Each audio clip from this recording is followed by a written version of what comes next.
Hello everyone, welcome to online prep channel. This is Nisha. आज हम आप लोगों को साइंस के यूनिट एंड मेजरमेंट चैप्टर के कुछ एमसीक्यूज कराएंगे जो कि आपके एग्जाम्स में आते हैं। जैसा कि ये पहला सवाल है, 1 नैनोमीटर इज डैश सेंटीमीटर, मतलब 1 नैनोमीटर कितना सेंटीमीटर होता है। तो हम लोगों ने प्रीवियस लेक्चर में पढ़ा था कि 1 नैनोमीटर जो होता है वो 10⁻⁻9 मीटर के बराबर होता है। और 1 मीटर जो है वो 10⁻² सेंटीमीटर के बराबर होता है। अब हम इस सवाल की बात करें तो यहाँ हम लिखेंगे 1 नैनोमीटर बराबर 10⁻⁻9 मीटर। अब इस 10⁻⁻9 मीटर को सेंटीमीटर में बदलने के लिए हम इसमें 10⁻² का मल्टीप्लाई कर देंगे। फिर हम जानते हैं कि अगर बेस सेम हो तो दोनों के पावर्स को जोड़ देते हैं, मतलब घातांक को जोड़ते हैं। तो यहाँ हो जाएगा 10⁻⁻9 प्लस टू, -9 + 2 हो जाएगा -7 सेंटीमीटर। हमारा ऑप्शन नंबर बी जो है वो सही है, 10⁻⁻7 सेंटीमीटर। नेक्स्ट है कि the comparison of an unknown quantity with a known constant quantity is known as, मतलब एक ज्ञात स्थिर मात्रा के साथ एक अज्ञात मात्रा की तुलना के रूप में जाना जाता है। हम लोगों ने अपने प्रीवियस लेक्चर में पढ़ा था कि जब भी हमें किसी फिजिकल क्वांटिटी भौतिक राशि को जब नापना होता है तब हम उसे किसी अज्ञात स्टैंडर्ड स्केल से कंपेयर करते हैं। जैसे कि अगर हमें किसी चीज़ का भार नापना हो तो हम उसे वेइंग मशीन में एक तरफ उसके वॉट रखते हैं, कितने जैसे लाइक अगर हमें 1 किलो चावल नापना है, तौलना है, तो हम एक तरफ 1 किलो चावल रखते हैं और एक तरफ 1 किलो का वॉट रखते हैं। तो यहाँ से क्या समझ में आया कि 2 राशियों की जो हम 2 मात्रा की तुलना करते हैं वो कहलाता है मापन। तो हमारा सही ऑप्शन है ऑप्शन नंबर डी, मेजरमेंट मतलब माप। क्वेश्चन नंबर 3 है, light year is a unit of, मतलब प्रकाश वर्ष की इकाई है। तो हम लोग जानते हैं कि लाइट ईयर वो दूरी है जो लाइट एक साल में निर्वात में तय करती है, मतलब एक साल में वैक्यूम में चलती है। तो ये कौन सी किसकी यूनिट हो गई? ये हो गई यूनिट दूरी की। साफ साफ लाइट ईयर प्रकाश वर्ष की जो डेफिनेशन होती है वो यही कहता है कि लाइट ईयर वो दूरी है, यानी कि ये डिस्टेंस की इकाई है, दूरी की इकाई है। तो हमारा ऑप्शन नंबर सी है सही, दूरी। क्वेश्चन नंबर 4 है कि शक्ति की इकाई है, the unit of power is. तो पावर की जो यूनिट होती है वो पावर का फॉर्मूला हम लोग क्या पढ़ते हैं? Rate of doing work upon time, मतलब कार्य करने की दर को हम कहते हैं शक्ति। तो कार्य की सॉरी, हाँ, कार्य की यूनिट होती है जूल और टाइम की यूनिट होती है सेकंड। तो एक यूनिट तो हमारी हो गई जूल पर सेकंड, और शक्ति की एक और यूनिट होती है वॉट, जो कि जेम्स वॉट जो साइंटिस्ट थे उनके नाम पे रखी गई। तो यानी कि हमारी पावर की, शक्ति की दो यूनिट होती है, एक होती है जूल पर सेकंड और एक होती है वॉट। ऑप्शन नंबर सी जो है हमारा, जूल प्रति सेकंड और वॉट दोनों, तो ये ऑप्शन हमारा सही है। क्वेश्चन नंबर 5 है कि unit of angular acceleration in the SI system is. SI प्रणाली में कोणीय त्वरण की इकाई है। तो हम लोग जानते हैं कोणीय त्वरण मतलब एंगुलर एक्सेलरेशन, या फिर जिसे आप लोग कोणीय त्वरण भी कहते हैं, का फॉर्मूला होता है एंगुलर वेलोसिटी, मतलब कोणीय विस्थापन वेग बटे समय। कोणीय वेग का जो फॉर्मूला होता है, सॉरी, यूनिट होती है वो होती है रेडियन पर सेकेंड, और अपॉन में समय है तो समय की भी यूनिट होती है सेकेंड। जब ये इसके साथ मल्टीप्लाई में हो जाएगा तो हो जाएगा रेडियन अपॉन सेकेंड स्क्वायर, और जब इसको हम ऊपर भेजेंगे तो ये हो जाएगा radian second to the power -2। हमारा जो ऑप्शन नंबर सी है, radian second to the power -2, ये सही है। अगला क्वेश्चन नंबर 6 है कि S in S equal to a plus bt plus ct square. S is measured in meter and t in second. The unit of c is, लिखा है S is equal to a plus bt plus ct square में S को अगर हम metre लें और T को second में नापा जाए तो C की हमें इकाई बतानी है। तो डायमेंशन का रूल होता है कि सेम डायमेंशन की क्वांटिटी ही ऐड हो सकती है। मतलब ये कि अगर ये सारी ऐड हैं तो इन सब की सेम ही डायमेंशन होगी जो कि इसकी होगी। डायमेंशन मतलब विमा, यानी कि हम सेम क्वांटिटी से के ही डायमेंशन को ऐड कर सकते हैं। तो अगर हमें यहाँ पे सी टी स्क्वायर की विमा निकालनी होगी तो हम लिख देंगे एस की विमा बराबर सी टी स्क्वायर की विमा। देखिए यहाँ पे हमने कहा ना सेम क्वांटिटी के जो विमा होते हैं उन्हीं को एक साथ, यानी कि जो ए की क्वांटिटी हो, सॉरी विमा होगी वही एस की होगी, जो बीटी की होगी वही एस की होगी, जो सी टी स्क्वायर की होगी वही एस की होगी। एस यहाँ पे क्या दे रखा है, एस को दे रखा है मीटर है, यानी कि ये एक डिस्टेंस है तो इसकी विमा होगी एल। और सी टी स्क्वायर, टी हमारा टाइम है तो इसकी विमा हो जाएगी टी स्क्वायर। यहाँ से सी हो जाएगा L upon T square. L हमारी एल की यूनिट हो जाएगी मीटर और टी की इकाई हो जाएगी सेकेंड स्क्वायर। तो यहाँ से हमारा जो ऑप्शन नंबर सी है मीटर पर सेकेंड स्क्वायर, ये सही है। हमारा क्वेश्चन नंबर 7 है कि wavelength of ray of light is 0.00006 metre. It is equal to, मतलब प्रकाश की किरण की तरंगदैर्घ्य 0.0006 मीटर है, ये बराबर है इन ऑप्शन में से कौन सा सही है। तो हम पहले 0.00006 को चेंज करेंगे पावर्स में। तो देखिए हम यहाँ से डेसिमल हटाना अगर चाह रहे हैं तो कितने डिजिट है डेसिमल के बाद, 1 2 3 4 5, लिखेंगे 6 इंटू डेसिमल इधर गया है तो 10⁻⁻5 अपॉन, तो यहाँ पे हमारा आ गया 10⁻⁻5। और माइक्रॉन्स की क्या यूनिट होती है, सॉरी माइक्रॉन कितना होता है 10⁻⁻6 मीटर। तो हमें इसको 10⁻⁻6 में बदलना है। तो हम क्या लिख सकते हैं, 6 इंटू 10⁻⁻5 और ऊपर नीचे 10 का मल्टीप्लाई कर देंगे तो 6 इंटू 10 हो जाएगा 60 इंटू 10⁻⁻5 अपॉन में 10। ये 10 ऊपर जाएगा तो जब भी कोई भी पावर ऊपर या नीचे जाता है तो उसकी साइन चेंज हो जाती है। तो 60 इंटू 10⁻⁻5, यहाँ 10⁻+1 है, ऊपर जाएगा 10⁻⁻1, यानी कि 60 इंटू 10⁻⁻5 -1, क्योंकि दोनों के बेस सेम थे तो घातांक को जोड़ दिया गया।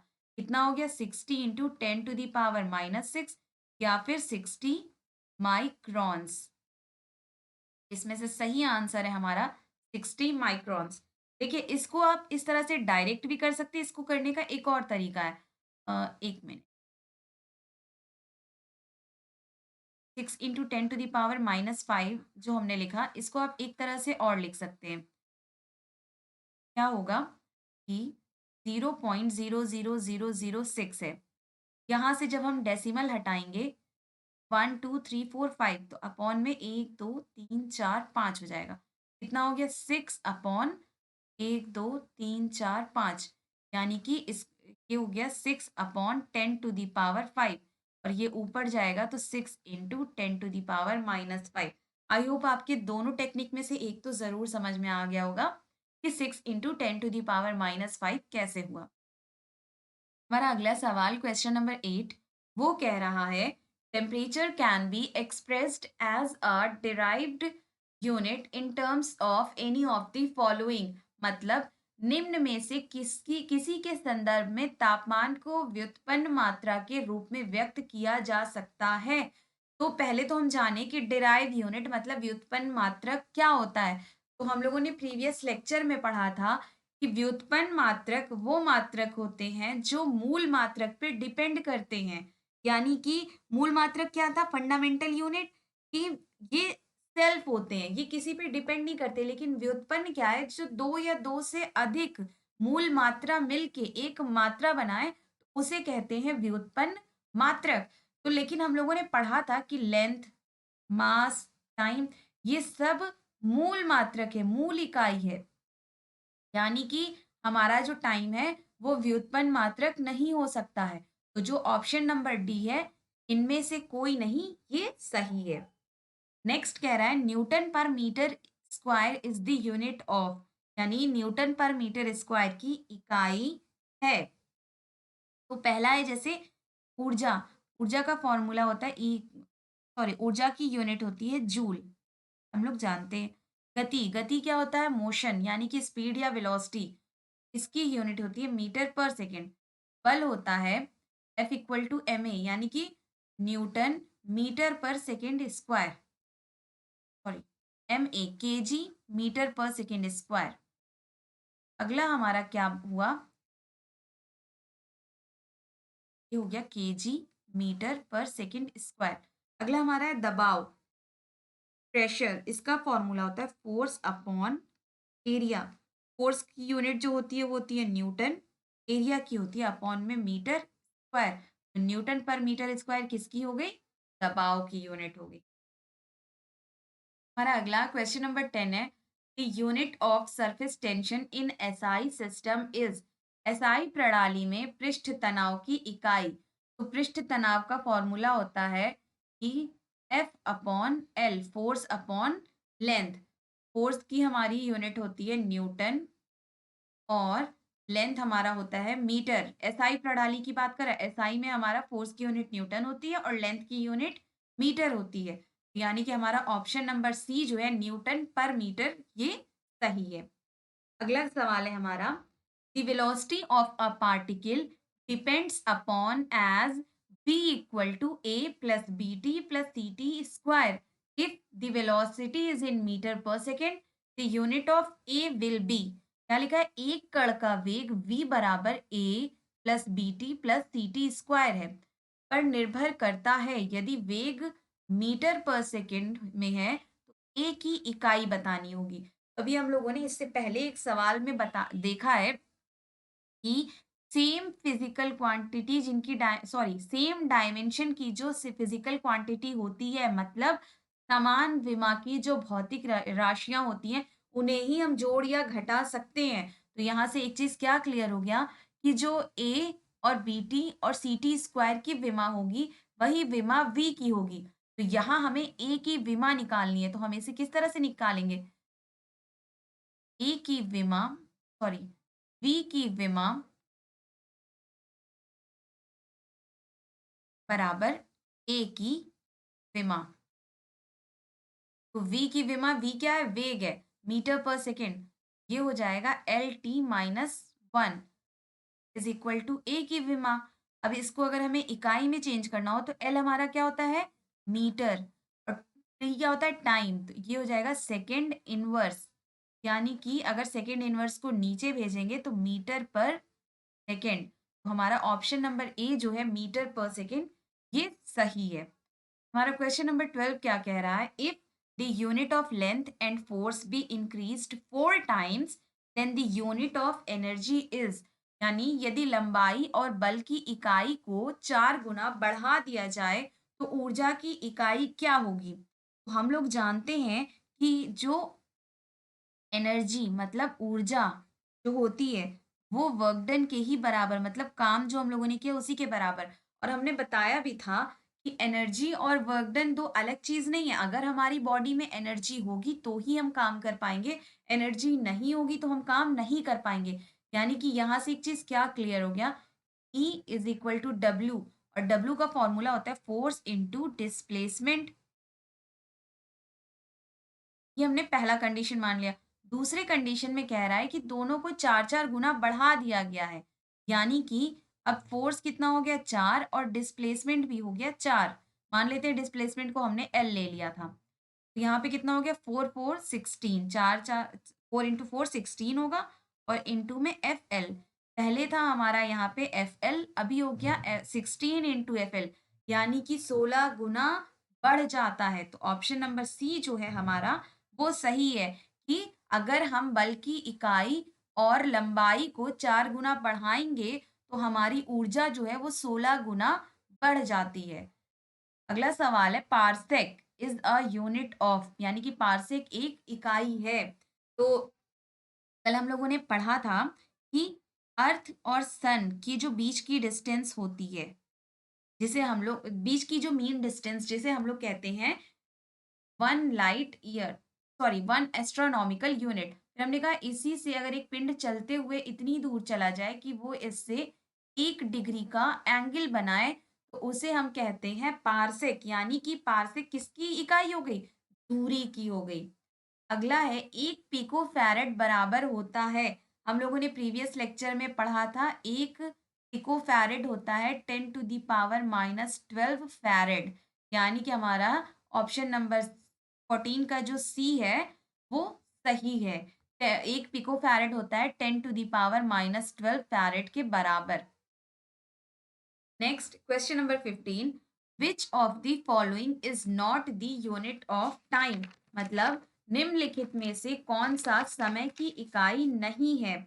तो हम लोग इसे ऑप्शन से समझते हैं। माइक्रो सेकेंड, माइक्रो सेकेंड क्या होता है हमारा? माइक्रो सेकेंड एक 10⁻⁻6 सेकेंड, ये भी हमारा हो गया टाइम की इकाई, ठीक है। और अगला है लीप ईयर, लीप ईयर भी हमारे होती है टाइम की ही इकाई की। जिस ईयर में फ़रवरी 29 डेज़ के होंगे वो होते हैं लीप ईयर, ठीक है? तो ल्यूनर मंथ क्या होता है? इसे हम लोग चंद्र मास भी कहते हैं। यानी कि मून के 2 एक्लिप्स के बीच का जो समय होता है, मतलब चाँद के 2 ग्रहण के बीच का जो समय होता है, वही कहलाता है ल्यूनर मंथ, यानी कि चंद्र मास। तो ये भी टाइम की यूनिट हो गई। परलैक्टिक सेकंड, ये अभी हमने बताया पारसेक का ही फुल फॉर्म है। और अभी हम लोगों ने क्वेश्चन नंबर 14 में ही देखा था कि पारसेक दूरी की इकाई होती है, यानी कि यहाँ पे पूछ रहा है कि कौन सी समय की इकाई नहीं है। तो पारलैक्टिक सेकंड जो है वो सेकंड की समय की इकाई नहीं है। तो हमारा option number D is correct.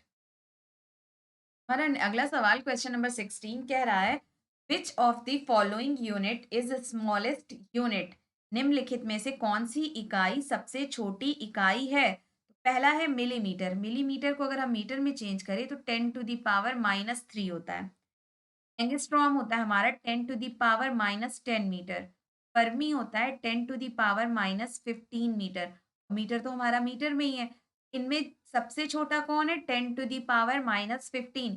याद रखिएगा कि जब हम प्लस में आगे बढ़ते हैं, मतलब +1 +2 +3, तो ये इंक्रीजिंग ऑर्डर होता है। लेकिन जब हम माइनस में आगे बढ़ते हैं, -1 -2 -3, तो ये डिक्रीजिंग ऑर्डर होता है। इनमें सबसे छोटा कौन-सा है? 10⁻15। तो हमारा ऑप्शन नंबर सी जो है फर्मी, ये सबसे छोटी इकाई है। अगला हमारा question number 17, which of the following is a derived unit, निम्नलिखित में से कौन सी एक व्युत्पन्न इकाई है? तो हमने बताया था कि व्युत्पन्न इकाई क्या होती है? दो या दो से ज्यादा मूल इकाइयों का यूज करके जो इकाई बनती है उसे हम कहते हैं व्युत्पन्न इकाई। द्रव्य, पहला है द्रव्यमान की इकाई, तो द्रव्यमान की इकाई तो हमारी होती है किलोग्राम, ये तो डायरेक्ट हमें पता है। लंबाई की इकाई होती है मीटर। समय की इकाई होती है टाइम। मात्रा मतलब आयतन की इकाई, यहाँ पे एक मिस्टेक है, आप लोग लिख लीजिएगा आयतन की इकाई, इंग्लिश में है वॉल्यूम। आयतन की इकाई कैसे पता चलेगा? आयतन होता है लंबाई गुणे चौड़ाई गुणे ऊंचाई, मतलब मीटर इंटू मीटर बराबर मीटर क्यूब। यहाँ हमने 3 मूल इकाई का यूज करके एक इकाई बनाया, ये हो गया व्युत्पन्न इकाई। यानी कि हमारा ऑप्शन नंबर डी जो है आयतन की इकाई, ये सही है। Next, which temperature in Celsius scale is equal to 300 kelvin, मतलब सेल्सियस पैमाने में कौन सा तापमान 300 केल्विन के बराबर होता है? तो हम लोगों ने एक फॉर्मूला पढ़ा है, T/5 is equal to K-273/5। 5 से 5 कैंसिल आउट हो गया, बचा क्या? C बराबर K-273।